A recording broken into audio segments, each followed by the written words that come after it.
క్రీస్తు యేసు పేరిట మీకు అందరికీ శుభాభివందనాలు తెలియజేస్తున్నానండి. బైబిల్‌లో 7 అనేటువంటి సంఖ్య చాలా ప్రాధాన్యతతో కూడినది. 7ని పరిపూర్ణ సంఖ్యగా బైబిల్‌లో మనం చూస్తూ ఉంటాం. 7 అనేటువంటి ఆ నెంబర్ తర్వాత సెకండ్ ప్లేస్‌లో అత్యంత ప్రాముఖ్యత కలిగినటువంటి మరొక నెంబర్ ఏదైనా ఉందంటే ఖచ్చితంగా మనం చెప్పుకోవాల్సిన నెంబరు 40. బైబిల్‌లో 40 అనేది చాలా ఇంపార్టెంట్ నెంబర్. 7 ఏ విధంగా అయితే ఇంపార్టెంట్ నెంబర్‌గా ఉందో 40 కూడా అదే విధంగా ఇంపార్టెన్స్‌ని కలిగి ఉంది.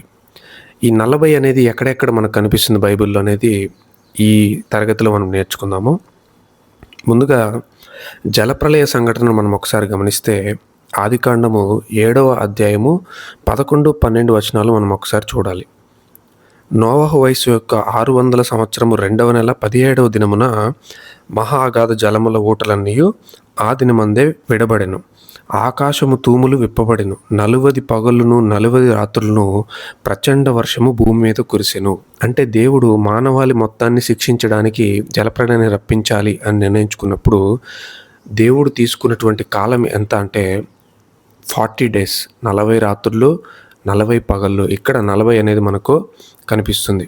ఇక ఆ తర్వాత మనము ఇశ్రాయేలీయుల యొక్క నిర్గమాన్ని మనం గమనిస్తే ఐగుప్తు దేశం నుండి వారు వాగ్దాత్త దేశానికి రావడానికి దేవుడు వారిని అరేబియా ఎడారి గుండా అరణ్య మార్గం గుండా రప్పించాడు.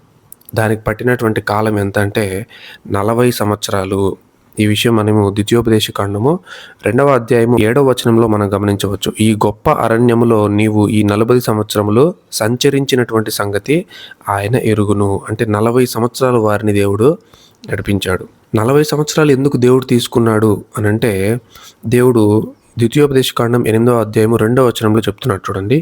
నీవు ఆయన ఆజ్ఞలను గైకొందువో లేదో నిన్ను శోధించి అనగా టెస్ట్ చేసి, టెంప్ట్ కాదు టెస్ట్, నీ హృదయంలో ఉన్నది తెలుసుకొనుటకు నిన్ను అణచు నిమిత్తమును అరణ్యములో ఈ 40 సంవత్సరములు నీ దేవుడైన యెహోవా నిన్ను నడిపించాడు అని చెప్తున్నాడు. అంటే 40 సంవత్సరాలు ఎందుకు ఆయన తీసుకున్నాడు అంటే ఈ 40 సంవత్సరాల్లో వీళ్ళు నన్ను విశ్వసిస్తున్నారా లేదా, ఐగుప్తీయుల బాధ తట్టుకోలేక మాత్రమే వస్తున్నారా, లేదా మా దేవుడు మమ్మల్ని విడిపించడానికి వచ్చాడు, మా దేవుడు నిజమైన దేవుడు అని తెలుసుకుని ఆయన మీద ప్రేమతో వచ్చారా అని వీళ్ళందరినీ కూడా పరీక్షించడానికి దేవుడు ఈ 40 సంవత్సరాలను ఎంచుకున్నాడు. పరీక్షా కాలము 40 సంవత్సరాలుగా మనకు కనపడుతుంది.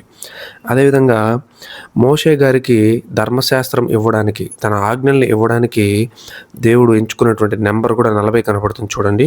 ద్వితీయోపదేశకాండము 9వ అధ్యాయము 11వ వచనం.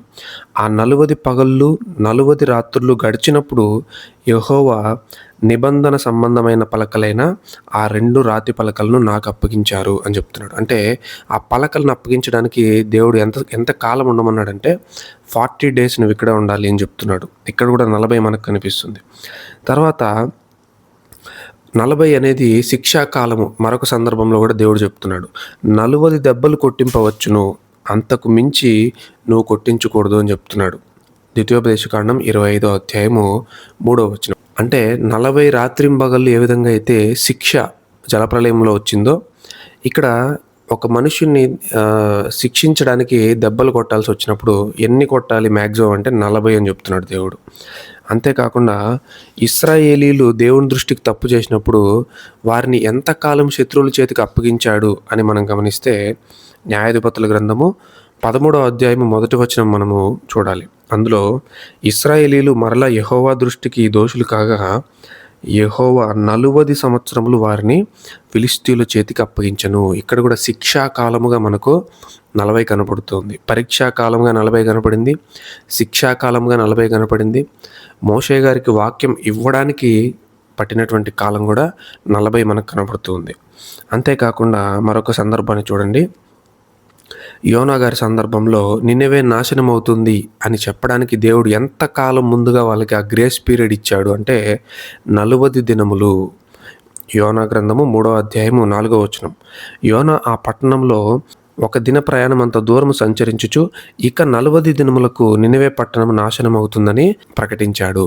అంటే వీళ్ళు మారడానికి దేవుడు ఇచ్చినటువంటి కాలం ఎంత అంటే 40 దినాలు. అర్థమైందండి? ఇక్కడ కూడా 40 మనకు కనిపిస్తుంది. ఇక రాజులు ముఖ్యమైనటువంటి ముగ్గురు తొలి రాజులు ఇశ్రాయేలీయులకు పరిపాలన కాలం కూడా 40, 40, 40. ఈ రెఫరెన్స్లో మీరు గమనించవచ్చు. సౌలు గారి యొక్క పరిపాలన కాలం 40 సంవత్సరాలు. దావీదు గారి కాలం కూడా 40 సంవత్సరాలే వచ్చింది. సొలొమోన్ గారి పరిపాలన కాలం కూడా 40 సంవత్సరాలే రావడం విశేషం. తర్వాత ఏలియా గారి సందర్భం మనం ఒకసారి గమనిస్తే రాజుల మొదటి గ్రంథము 19వ అధ్యాయము 8వ వచనంలో ఈ మాట చెప్తున్నాడు దేవుడు. అతడు అంటే ఏలియా లేచి భోజనం చేసి ఆ భోజనపు బలము చేత 40 రాత్రింబగళ్ళు ప్రయాణము చేసి, ప్రయాణకాలం ఇశ్రాయేలీల యొక్క ప్రయాణకాలం 40 సంవత్సరాలు. ఇక్కడ ఏలియా గారి ప్రయాణకాలం తప్పించుకొని పారిపోవడానికి, తన ప్రాణాన్ని కాపాడుకోవడానికి ఆయన ప్రయాణం చేసింది కూడా ఎగ్జాక్ట్లీ 40 days and nights. తర్వాత క్రొత్త నిబంధన ఒకసారి మనం గమనిస్తే యేసుక్రీస్తు వారు బాప్తిసం పొందిన తర్వాత తనను తాను ఇక పరిచర్య లేదా సేవా జీవితంలో అడుగుపెట్టే ముందు సిద్ధపరచుకున్నాడు. ఆ కాలం ఎంత అని మనం చూస్తే అది కూడా 40 రోజులుగా మనం గమనించవచ్చు. లూకా సువార్త 4వ అధ్యాయము 1వ వచనంలో ఈ విషయం మనకు తెలుస్తుంది.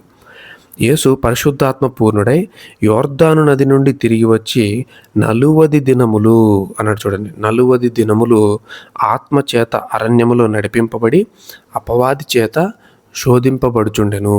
అంటే తనను తాను సిద్ధపరచుకుంటూ అపవాది చేత టు గెట్ టెస్టెడ్, పరీక్షింపబడడానికి కూడా 40 రోజులు యేసుక్రీస్తు వారు ఎంచుకున్నారు.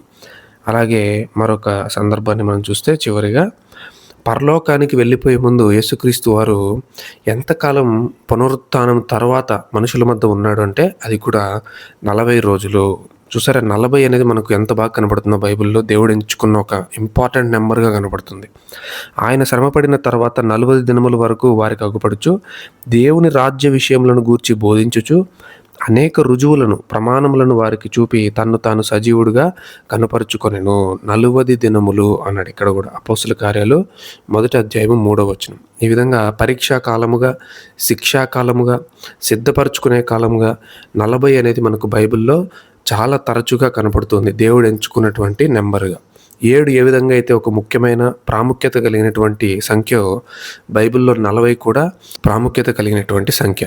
మారు మనసుకు చిహ్నముగా, శిక్షకు చిహ్నముగా, సిద్ధపరచుకోవడానికి చిహ్నముగా, ఈ విధంగా 40 అనేది మనకు కనపడుతుంది. ఈ వాక్యాలు మీకు ఉపయోగపడ్డాయని నేను భావిస్తున్నాను. చక్కగా వీటిని మీరు అర్థం చేసుకోండి. దేవుడు మిమ్మల్ని దీవించునుగాక. ఆమేన్.